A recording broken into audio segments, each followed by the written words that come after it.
Today we'll be making bacon. For the bacon we'll need a piece of pork belly. Then you'll need 3% of that of salt, which my calculator tells me is 51 grams.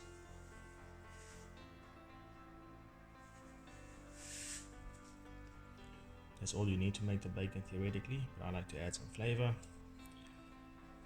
First, some nice South African whiskey. Just eyeballing it. Then some honey.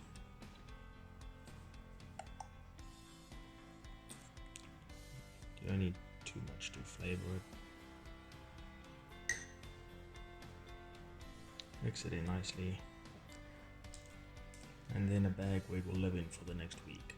Going to rub the salt and flavor mixture in on both sides, doing it in the bag to save on the cleanup. Make sure to rub it in all the little nooks and crannies where the bones were taken out. There's sometimes a flap where you can rub it into. You can take the skin off beforehand. I find it pops off quite nicely after it's been smoked, so I normally just leave it on. And last but not least, we add some fresh rosemary from the garden. Then it goes into the fridge, where I'll turn it once a day for the next 7 days until I'm going to smoke this, but I have also smoked it from 4 days on. The flavor's already there. This will be the last turn I'm making before it gets smoked tomorrow morning. For smoking this bacon, I'm going to go with hickory wood, because that will pair nicely with the whiskey that I put into it. When I make a sweeter bacon, I sometimes use this nice mixture. You want to use about a cup full of it. That should do it, and then you want to soak them. You want to soak them for at least an hour before you start smoking the meat. I'm going to make a mess now.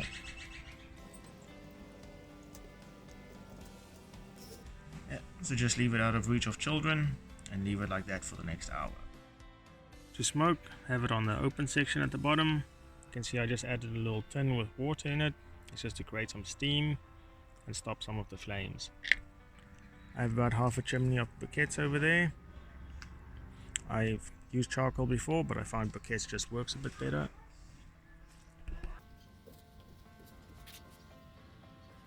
We'll let those get to temperature, and then we'll get to the smoking part.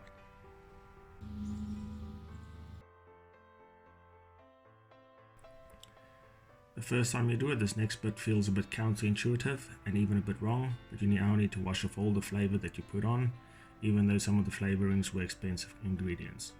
You don't have to worry, it absorbed all that flavor and it did not go to waste. Washing it gets rid of the sugar that will burn and the salt that will make it too salty. It took about 30 minutes for the coals to get ready. I'm now just shaking them out into one half of the barbecue, so there's a cold spot on the other half where I'll leave the pork. Remember to drain the water off of the wood chips before you put them on the coals. And now I'm just scattering them all around the coals. I put the pork on beforehand because I don't want to lose any of that smoke. The moment the chips are on, I just close the lid. Here I just leave the dampener on the top of the lid open a bit so it doesn't smother the fire while it's smoking.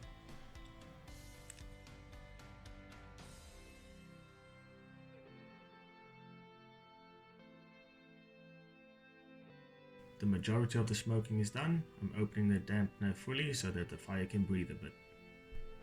It's been about an hour and a half. It looks nice and brown. The skin is lifting easy now, so I'm going to try and remove it. It could have probably stayed on there for another 10 minutes. I see I'm struggling, so I'm just getting a knife. As long as you cut with an upwards motion with the knife, you won't cut through the skin that easily. It's quite a thick skin. Here I should have been wearing my trusty barbecue gloves. I'll put an Amazon affiliate link in the description, along with a few other things I've used in this video. It's probably done. I'm just trying to brown the top a bit after I took the skin off.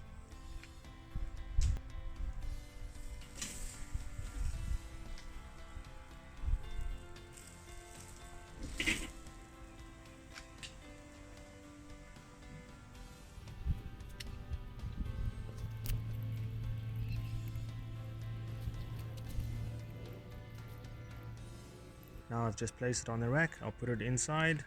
I let it cool down for an hour at room temperature and then in the fridge for another hour. That way it is nice and firm and then it slices easier. First lot I'm going to slice quite thick. They're going to go into a salad, and then I'm going to slice it thinner for frying in the pan. Bacon is probably one of the easier and safer options that you can do if you want to start meat experiments yourself. You buy the pork belly while it is in date. By the time it's finished the curing process, it's still in date. You smoke it, which basically cooks it, and then you fry it again. So the chance of getting any nasties in there is very slim. Another benefit of making bacon is that your whole house smells like bacon for about a day afterwards. Bacon usually tastes better the next morning.